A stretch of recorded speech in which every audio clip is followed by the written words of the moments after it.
Good afternoon. All right, we've had some depressing stats and I'll add a few more. Every day we know there's car accidents, every day we know there's falls, and every day there's sports accidents. But every year what this means is 500,000 people will have a spinal cord injury, and that will mean they'll need to use a wheelchair.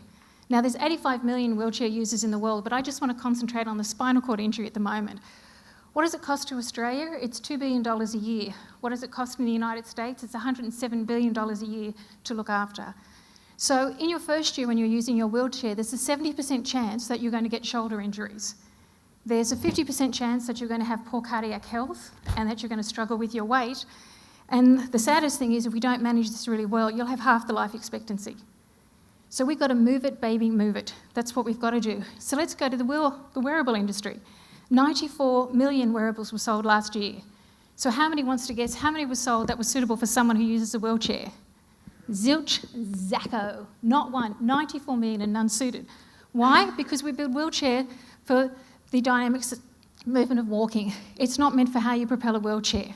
So enter Briometrix. What we've done is we've looked at a clinical tool and we've wrapped it in a fitness and health consumer wearable.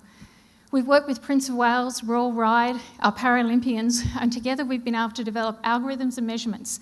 In our measurements, there's 62 measurements, a little bit different to our Fitbit guys, and in these 62 measurements, 32 concentrate on the clinical need and 30 concentrate on the life skills and on the social connections. So these devices we learn are game changers. Fitbit will tell you it's already saved $6 billion in healthcare cost.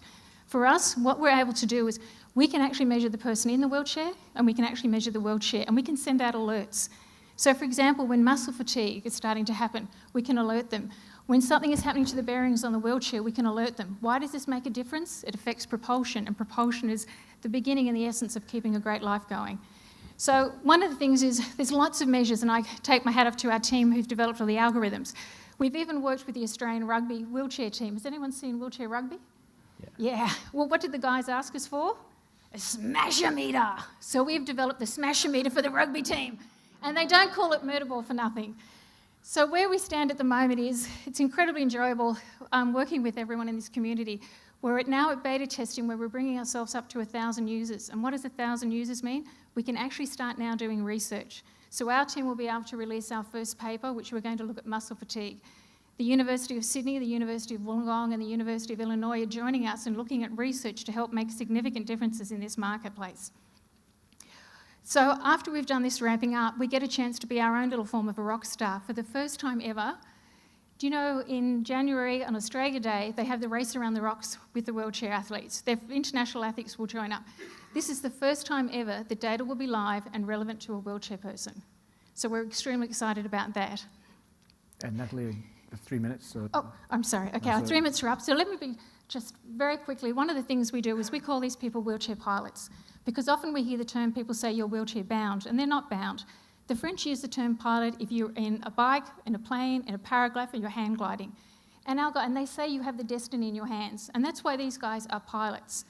So we've done the flight tests, we've done the flight plans, we've got half our funding, we're seeking more funding. We need to be cleared for takeoff so that 8 million wheelchair users can actually start experiencing a whole new form of life. Thank you.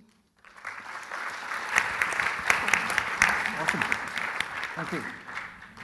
Yeah, so that was really great. One thing I didn't understand, though, is, I mean, you have an application, but you also said something about measuring wheelchair bearings. So does that mean that there's some sensors in the chair itself as well? That's correct. So what we're able to do is we have an app, but we also have, this is the tracker, it's double its size at the moment, and the tracker is attached to the wheelchair, and its sensors are able to register all the movements of the wheelchair. So it's a hardware plus software solution? That's correct. Okay. Yes. Great. And who are your customers for that? Who do you sell to and how much do you charge? Okay, we actually have a round of customers. We actually have the users, so would it be the everyday person through to, we work with a Paralympic team, so we can sell direct to them, and these trackers are around $179. But then we also have the professional side, so there's all the clinicians.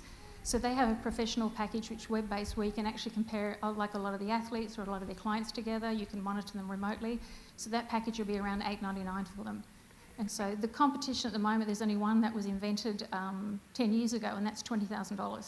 Wow. And very limited in what it can measure. Yeah. So we'll do B2B and B2C. What about the insurance companies?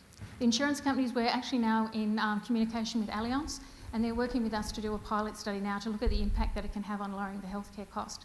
So the insurance companies are moving really heavily to try and find preventative ways, and this is the kind of data we can give them to do that. Great. And other applications beyond the wheelchairs or in any other mobility aids or? We are able to actually take the algorithms into other areas. So if you look at it can actually go into other sports areas, and it can actually go into tracking of anything else in the mobility and other areas in the mobility. Okay. Do you have plans for expansion overseas?